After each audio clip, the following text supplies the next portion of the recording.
السلام عليكم ورحمة الله وبركاته. مساكم الله بالخير اخواني الافاضل. بتطرق اليوم ان شاء الله للشرح. بنحاول قدر المستطاع ان نبسطه ونقلل الوقت بخصوص جهاز الانتركم من شركة فارفيزا. زي ما انتم شايفين امامكم الجهاز يتكون من عدة قطع. القطعة الرئيسية اللي هو المحول والسماعات، الوحدات الداخلية. أنا عندي هنا 3 وحدات داخلية. الجهاز أصلا يغطي 4 وحدات، بس لأني طالب 3 سماعات داخلية يجي في الكرتون 3 حبات.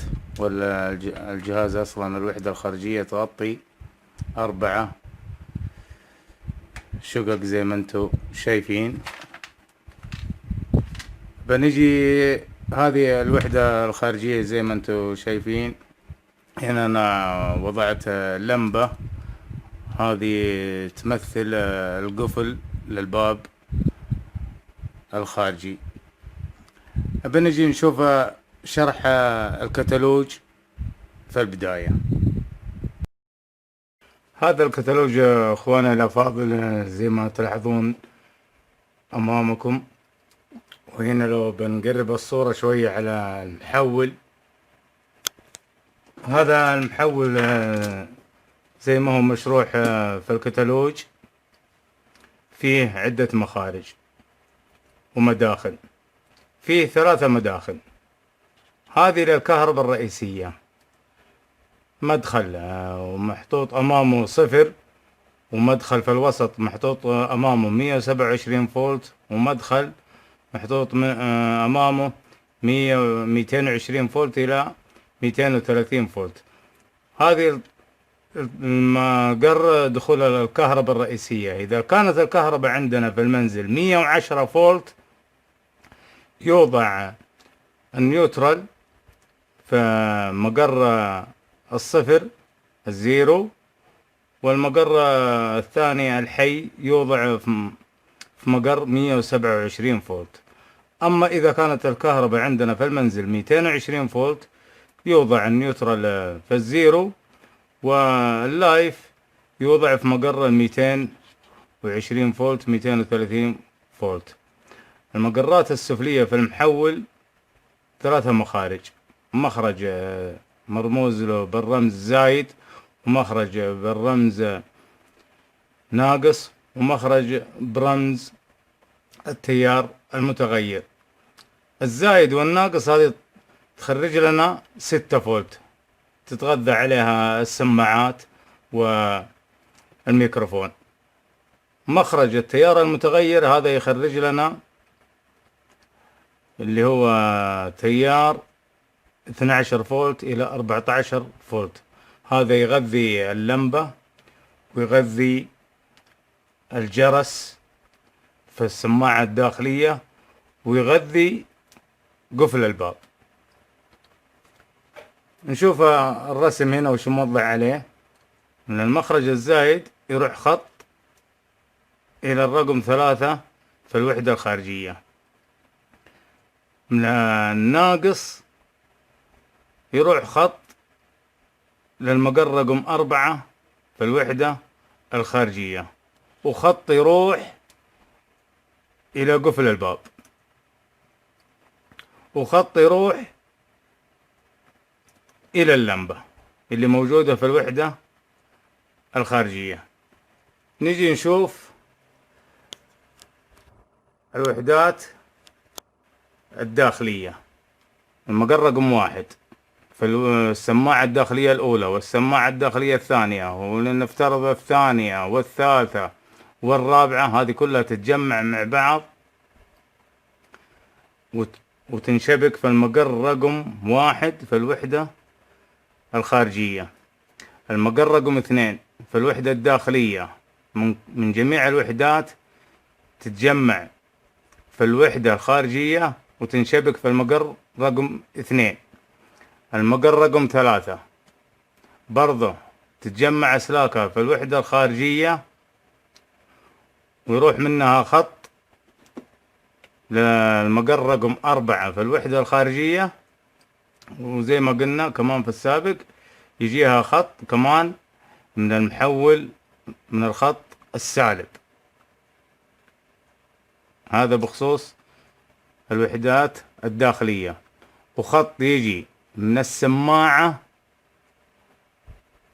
فالوحدة الداخلية الأولى والثانية في المقر رقم 6. شايفين هذه الوحدة الداخلية يطلع منها خط دايركت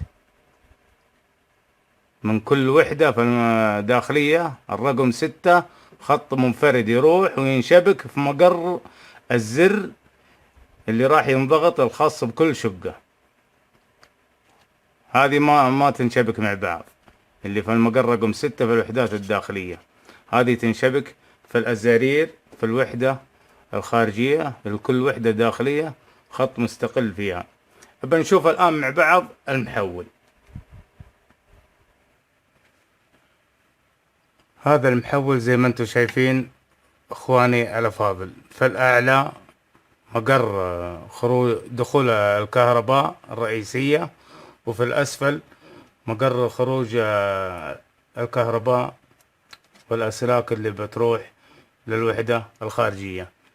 هنا عندي في الأعلى 3 مقرات: مقر الزيرو الصفر، ومقر 127 فولت، ومقر 220 فولت. خلاص الكهرباء اللي جاية من المنزل إذا كانت 110 فولت أشبك خط في الزيرو وخط في 127 فولت. إذا كانت الكهرباء 220 أشبك خط في الزيرو وخط في مقر 220 فولت. هي يجي موضحة هنا أمام كل مقر وموضح الكهرباء اللي خاصة فيها. خلاص خط ينشبك في الزيرو، والخط الآخر ينشبك إذا كانت 110 ينشبك في خط 127 فولت، وإذا كانت الكهرباء 220 فولت ينشبك في مقر 230 فولت. المقرات السفلية هنا في مقر الزايد، وهنا في مقر الناقص، وهنا في مقر كهرباء التيار المتغير اللي تخرج لنا من 12 إلى 14 فولت. هذه المقرين يخرج لنا منها تيار مستمر 6 فولت. هذا بخصوص المحول. خلاص الكهرباء الرئيسية تنشبك هنا، والكهرباء اللي بتتجه إلى الوحدة الخارجية الخاصة بالانتركوم خلاص تطلع الأسلاك من هنا وتتوجه إلى الوحدة الخارجية اللي مشبوكة ومركبة بجوار الباب الخارجي للمبنى. هذا فيما يخص المحول، وإن شاء الله أن الصورة واضحة بالتمام. زي ما انتم شايفين اخواني الافاضل، قلنا في السابق ان المقر واحد في الوحدات الداخلية جميع السماعات في الوحدات الداخلية تجتمع في الوحدة الخارجية وتنشبك في الرقم 1. عندي هذا المقر رقم 1 في الوحدة الداخلية. شوفوني أنا حطيت عليها أرقام زي ما هو موضح عليها هنا في الأسفل، بس للأسف ما هي واضحة لأنها منقوشة على نفس العلبة وباللون الأسود، ما هي واضحة في التصوير، عشان كذا أنا وضحتها. هذا المقر 1 و2 و3، وهنا المقر 6، وهنا المقر رقم 5 الخاص بقفل الباب الخارجي. هذا هو على الكتالوج هنا المقر رقم 5 الخاص بالسماعة، وجميعها تتوصل مع بعض وتتوصل للقفل الخارجي. شايفين الخط اللي بالأسود هذا؟ هذه هي تتوصل إلى القفل الباب الخارجي. خلاص من جميع الوحدات يؤخذ المقر رقم 1 وتتجه جميعها إلى الوحدة الخارجية وتنشبك في الرقم 1. المقر رقم 2 نفس الطريقة، تنزل جميعها للوحدة الخارجية وتنشبك في المقر رقم 2. المقر رقم 3 جميع الأسلاك من جميع الوحدات تنزل للوحدة الخارجية وتنشبك في المقر رقم 3. إن شاء الله واضحة النقطة هذه. المقر رقم 1 تنزل من جميع السماعات أسلاك للوحدة الخارجية وتنشبك في المقر رقم 1. المقر رقم 2 نفس الطريقة، تنزل جميعها إلى الوحدة الخارجية وتنشبك في المقر رقم 2. هنا للأسف تحركت الأرقام اللي أنا واضعها عشان توضح معاكم، بنحاول نعزلها لأن في الأسفل المسامير عند كل رقم من هذه الأرقام. المقر رقم 6 هذا اللي خاص بزر الجرس لكل وحدة.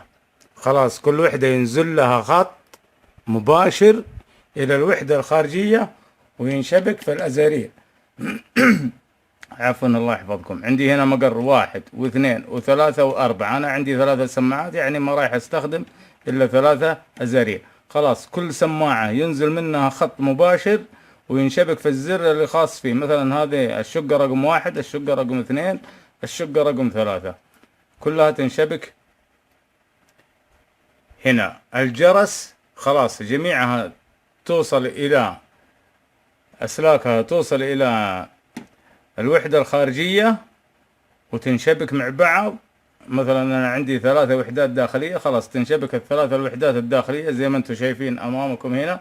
أنا شابكها وشابك معاها السلك اللي رايح لقفل الباب الخارجي، لأن نفترض أن هذه اللمبة هي قفل الباب الخارجي. خلاص أنا هذا السلك حق القفل الباب الخارجي شبكته في الأسلاك اللي جات من كل وحدة واللي مشبوكة في زر فتح القفل في الوحدة الداخلية، اللي هو هذا الزر. ينشبك السلك هنا في المسمار هذا الزر، ينشبك السلك هنا خلاص في كل وحدة داخلية. نجي نشوف الوحدة الداخلية، عفوا الوحدة الخارجية مع بعض. هذه الوحدة الخارجية اخواني الافاضل، زي ما شفتوا في الكتالوج جول مشروح انه خط يجي من الزايد في المحول وينشبك في المقر رقم 3، وهذا المقر هو الوحيد اللي ينشبك فيه سلك واحد فقط. يجي من المقر المعلم بعلامة زايد في المحول، يجي منها سلك على طول ينشبك في السماعة هذه، ينشبك في الأسفل هنا في المقر رقم 3.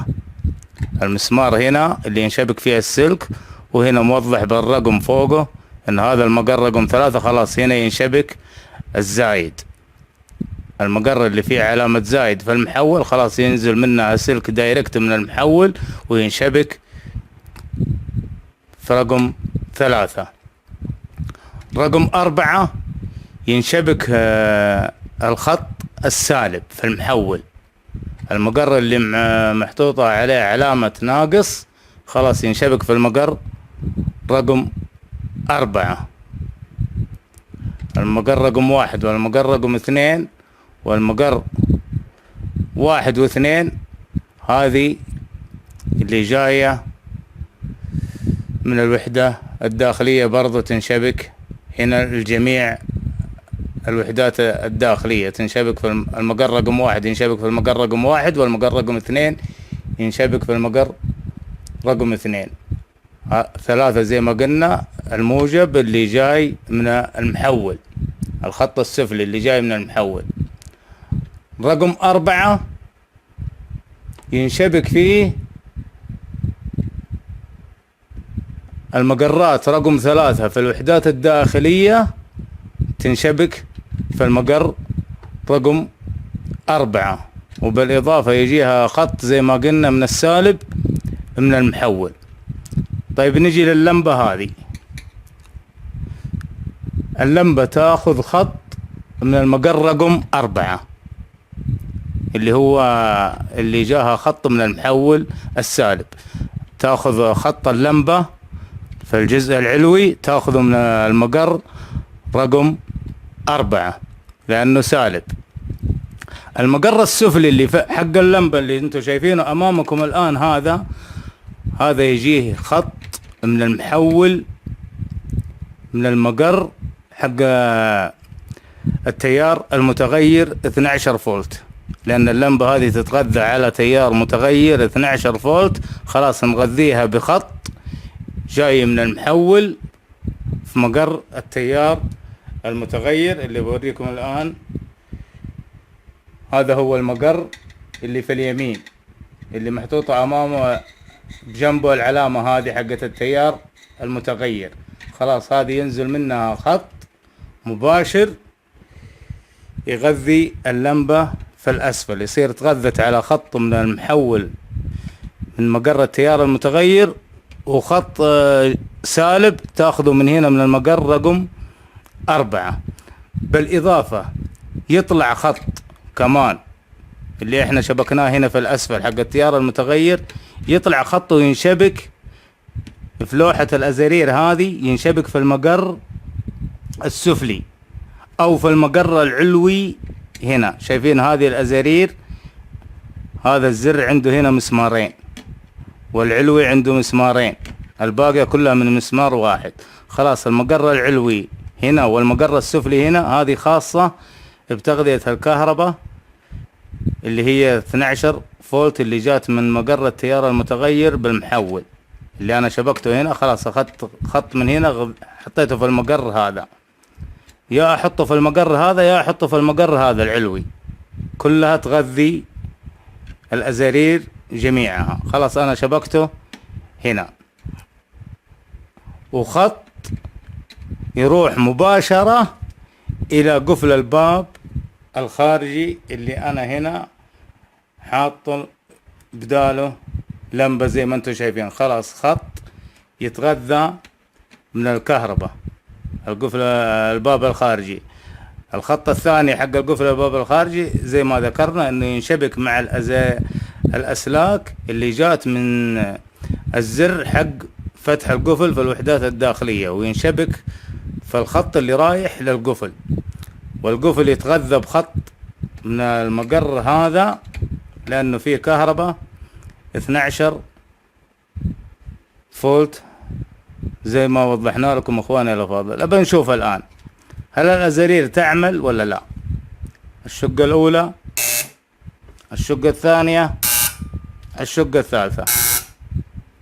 هذا فيما يخص ازارير الابواب، ازارير الجرس في الوحدة الخارجية. بنشوف الان القفل هل هو يعمل ولا ما يعمل. القفل هذا زر فتح الباب او بالاصح فتح القفل، هذا في الشقة رقم 2. نشوف الشقة رقم 1 زي ما انتم شايفين موصل الحمد لله بشكل صحيح. في هنا الزر في الاعلى شايفين،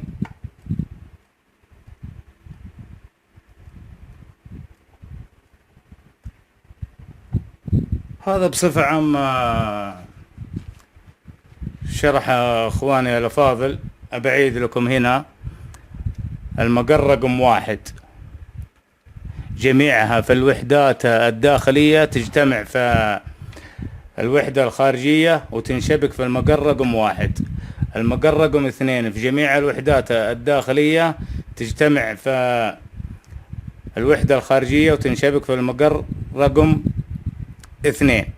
المقر رقم 3 في الوحدة الخارجية هذا يتغذى بالموجب في المقر السفلي من المحول. المقر رقم 4 هذا تجتمع فيه الأسلاك اللي جاية من الوحدة الداخلية في المقر رقم 3 تجتمع في المقر رقم 4 في الوحدة الخارجية، وفي نفس الوقت تتغذى بخط سالب من المحول في المقر السفلي من المحول. تتوصل في المقر السفلي هنا السالب هذا ينزل خط وينشبك في المقر رقم 4 في الوحدة الخارجية، ومنها ناخذ خط نغذي فيه اللمبة، يصير اللمبة تغذت بسالب جاي من المحول ووصل للمقر هذا. المقر السفلي حق اللمبة هذا يتغذى بتيار متغير 12 فولت، هذا قادم من المحول، وزي ما شفتوا اللي عنده علامة مثل هذه حقة التيار المتغير اللي هو المقر هذا السفلي في المحول، هذا يخرج لنا خط 12 فولت. هذا زي ما قلنا خلاص نغذيه باللمبة في الأسفل، وفي نفس الوقت نغذي لوحة الأزارير في المقر السفلي هنا أو في المقر العلوي هنا، نغذيها بخط من التيار المتغير عشان يوصل دائرة الكهرباء للجرس في الوحدة الداخلية. خلاص بخصوص الجرس في المقر رقم 6 اللي هو هنا أيمن واحد، ينزل خط مباشر من الوحدة الداخلية لكل وحدة مستقلة. خلاص الشقة رقم 1 مثلا ينشبك السلك اللي جاء من المقر رقم 6 ينشبك هنا. الوحدة رقم 2 من المقر رقم 6 ينشبك هنا. المقر رقم 6 في الوحدة رقم 3 ينشبك هنا. قفل الباب الخارجي خلاص يجي منه خط وينشبك مع جميع الخطوط اللي جات من الوحدات الداخلية. خلاص هذه الوحدة الداخلية يجي من المقر هذا سلك نعرف لونه اللي احنا وصلناه في الجرس لكل وحدة، وتجتمع هنا كلها مع بعض وتنشبك في الخط اللي راح لقفل الباب الخارجي اللي احنا رمزنا له هنا ووضعنا بداله لمبة. خلاص القفل كمان يتغذى بخط 12 فولت نشبكه في المقر هذا مع اللمبة اللي جاي من المحول. هذا هو بكل بساطة اخواني الافاضل الانتركم من شركة فارفيزا، وطريقة توصيله الطريقة بسيطة جدا، بس يبغى لها ترتيب ويحفظ الانسان البيانات، اللي يسجل البيانات هنا وش الالوان الاسلاك اللي شبكها في الوحدات عشان يعرف في الوحدة الخارجية اية من الاسلاك ويعرف كيف يرتبها بشكل صحيح. الاسلاك مثلا انا عندي هذا السلك اللي جاي من الوحدة الداخلية هذا في حوالي 12 سلك، ما راح استخدم منها الا 5 اسلاك. بتزود عندي مجموعة، انا افضل ان هذه الاسلاك ما تنقطع، انها يحتفظ بها في مقر العلبة في كل الوحدات، وفي نفس الوقت اللي في الوحدة الخارجية يكون مثلا في مقر خلف الوحدة الخارجية تجمع فيها الأسلاك هذه الزائدة بدل ما تقطع، فالإنسان ما يدري ربما يتعطل عليها أحد الأسلاك هذه اللي جاية من الوحدات ويستخدم بدل منها أحد الأسلاك هذه، وجميعها عليها ألوان تساعد الواحد إنه يعرف أي سلك يستخدم. فهذه الأسلاك الزايدة ما تهدر وتقطع. بعضهم يقول أنا هذه وش أبغى بها خلاص أنا شبكت، لا، يستفيد منها الإنسان. ربما يتعطل أحد الأسلاك لسبب ما، فيرجع يستخدم أحد الأسلاك الزايدة هذه ويحتفظ بها خلف الوحدة الخارجية، إنه تكون في علبة كمان مركبة قبل ما تتركب العلبة هذه. الوحدة هذه قبل ما تتركب علبة في داخل الحائط عشان ما تضايق الإنسان هنا داخل المجموعة هذه وتسبب شربكة. هذا اللي أشوفه إخواني الأفاضل، وإذا ناقص شيء ربما أني ما انتبهت أني أشرحه لكم فأنا على تم استعداد لشرحه. الشغلة بسيطة جدا ما فيها أي مشاكل، مرة سهلة جدا وواضحة. هذا زي ما انتم شايفين، هذا مفتاح قفل الباب الخارجي. وضعنا بدال القفل لمبة هنا عشان توضح لنا طريقة توصيل الأمور ببعضها. الكتالوج واضح حقيقة. هنا ممكن تحصل شربكة مع البعض في الرسم. هنا ما هو يمكن ما يوضح لهم. هذه مقرات الوحدة الخارجية، وهذا يوضح اللمبة هنا، وهنا يتوضح الجرس.